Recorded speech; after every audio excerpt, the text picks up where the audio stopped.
Padmashri award దక్కడంపై Mandakrishna Madiga సంతోషం వ్యక్తం చేశారు. ఉద్యమకారుని గుర్తించిన మోడీకి కృతజ్ఞతలు తెలిపారు. కులంతో మతంతో సంబంధం లేకుండా ఉద్యమాలు చేశానని ఈ సందర్భంగా మందకృష్ణ గుర్తు చేశారు. పేదరికం, ఆకలి బాధలు, పూరిగుడిసలే తన ఉద్యమాలకు స్ఫూర్తి అని చెబుతున్న మందకృష్ణ మాదిగతో మా ప్రతినిధి Sagar face to face. Mandakrishna గారికి కేంద్రం పద్మశ్రీ అవార్డు ప్రకటించింది. సందర్భంగా మందకృష్ణ గారు ఉన్నారు, మనం మాట్లాడే ప్రయత్నం చేద్దాం. అన్న చెప్పండి, ఈ అవార్డును ఎట్లా చూస్తారు మీరు? మొదట మీకు కంగ్రాచులేషన్స్ మా తరపున. తమ్ముడు ఎట్లా చూస్తారు ఈ అవార్డు? కంగ్రాచులేషన్ చెప్పినందుకు నా తమ్ముడికి నేను ధన్యవాదాలు చెప్తున్నా. మీరే చెప్పండి, 30 ఏళ్ళ ప్రజా జీవితం మాది.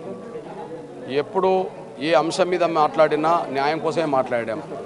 ఏ సందర్భంలో ఉద్యమాలు చేసినా ప్రజల కోసమే ఉద్యమాలు చేశాం. కులంతో మతంతో సంబంధం లేకుండా ఫలితాలు సాధించి పెట్టినాం. అంటే తెలుగు నేల మీద దక్షిణాది రాష్ట్రాల్లో ప్రజా ఉద్యమాలు నిర్మించి కులంతో మతంతో సంబంధం లేకుండా ఫలితాలు సాధించి పెట్టడంలో ఎంఆర్పిఎస్ ప్రధాన పాత్ర పోషించింది. అది మీ అందరికీ తెలుసు, మీరందరూ చిన్నప్పటి నుండి కూడా చూస్తూనే ఉన్నారు కదా. అయితే ఇప్పుడు ఈ గుర్తింపు గౌరవం వచ్చేసింది. పనిచేసేటోళ్ళు, న్యాయం కోసం పనిచేసేటోళ్ళు ఉన్నారు, కానీ ఇంతవరకు గుర్తించడం లేరు కదా. ఆ గుర్తించే మనస్తత్వమే కింది వర్గాల కోసం పనిచేసే ఆలోచన ఉన్న వాళ్ళను, పనిచేస్తున్న వాళ్ళను గుర్తించి వాళ్ళకు గౌరవం ఇవ్వాలి, వాళ్ళకు ప్రాధాన్యత ఇవ్వాలని చెప్పి అనుకోవడంలో గౌరవ ప్రధానమంత్రి నరేంద్ర మోడీ గారే మిగతా పాలకుల కంటే ముందు వరుసలో ఉన్నాడు అనే విషయం సాక్ష్యం. ఆయనకు నేను ప్రత్యేకంగా ధన్యవాదాలు చెప్తాను. ఈ అవార్డు సందర్భంగా తెలంగాణ సమాజానికి మీరు ఏం సందేశం ఇస్తారని? ఓకే, ఇది తెలంగాణ ప్రజలు, తెలుగు ప్రజలు, దక్షిణాది రాష్ట్రాల ప్రజలు వాళ్ళు అనునిత్యం ఎంఆర్పిఎస్ చేసే కార్యక్రమాలు చూస్తున్నారు.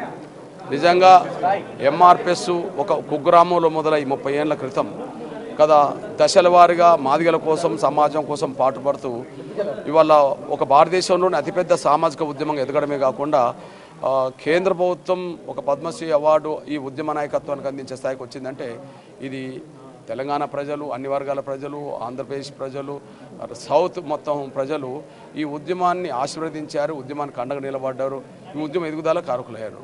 వాళ్ళు కూడా ఈ విషయం గమనిస్తుంటారు.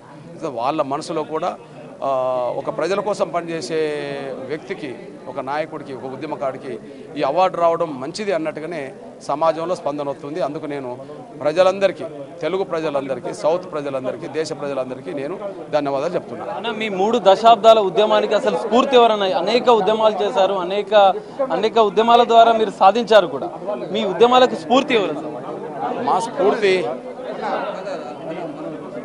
మా కడుపులున్న పేగులు ఆకలి బాధలతో అల్లాడినాయి. పేదరికంలో ఉన్నప్పుడు, బాధల్లో ఉన్నప్పుడు, ఇబ్బందులు ఉన్నప్పుడు, పూరి గుడిసెలో ఉన్నప్పుడు, మంచాలు కూడా లేకుండా చాపలు గంతలేసుకొని పడుకున్నప్పుడు మా పేదరికం మాకు తెలుసు కదా.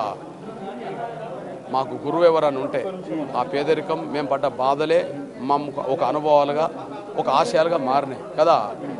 అందువల్ల మాకెవరో గురువు కాదు, మా పేదరికమే మా గురువు, ఆకలి బాధలు పడ్డమే మా గురువు. ఆ పేదరికం తొలగించడానికి, ఆకలి బాధల్లో పడుతున్న వాళ్ళ కష్టాలు తొలగించడానికి, అన్యాయం గురవుతున్న వర్గాల పక్షాన్ని నిలబడడానికి, ఆ సంకల్పం మాకు రావడానికి మా పేదరికమే మాకు గురువుగా పనిచేసింది. ఆ స్ఫూర్తితోటే మేము పనిచేస్తున్నాం. ఫైనల్గా రాష్ట్రపతి మీకు అవార్డు ప్రకటించారు. రాష్ట్రపతి కోటాలోనే మీరు పదవులు అయితే వద్దంటున్నారు, కానీ రాష్ట్రపతి కోటాలో ఒకవేళ ఎంపీగా అవకాశం వస్తే మీరు స్వీకరిస్తారా? అన్న, ఇప్పుడు నేను ఆ విషయాన్ని ఏం ఆలోచించలేదు. ఇప్పుడు వర్గీకరణ విషయంలో ఇప్పుడు అమలు కోసం జరిగే ప్రయత్నం ఫిబ్రవరి 7 లక్షల డప్పుల గుండె చప్పులు అనే కార్యక్రమం, 1000 గొంతుల ఉద్యమ పాటలు అనే కార్యక్రమాన్ని చేపట్టాం. ఆ చేపట్టిన కార్యక్రమం మీదనే మా దృష్టినే తప్ప మిగతా విషయాలు దృష్టి లేదు. ఇప్పుడు నిన్న మేము డయాస్ మీద ఉండేటప్పటికి ఈ వార్త తెలిసింది అనుకుందాం కదా. మేము ఆశించింది కాదు కదా, మేము ఎవరితో చెప్పించుకొని చేయించుకున్నది కూడా కాదు. అయితే గౌరవ నరేంద్ర మోడీ గారు ప్రత్యక్షంగా ఉద్యమాన్ని చూసిండు కాబట్టి కదా, ఉద్యమ ఆకాంక్ష చూశాడు కాబట్టి ఆయన మనసులో పడ్డదాన్ని అమలు చేయడంలో నిన్న బాధ్యత తీసుకున్నట్టుగా కనిపించింది. చూస్తున్నాం మనం. ఈ అవార్డు పట్ల ఆనందం వ్యక్తం చేస్తున్నాడు. సామాజిక ఉద్యమకారుడిగా తనకు ఈ గౌరవం దక్కడం పట్ల కూడా ఆయన మోడీకి కృతజ్ఞతలు తెలిపిన పరిస్థితి కూడా కనిపిస్తుంది.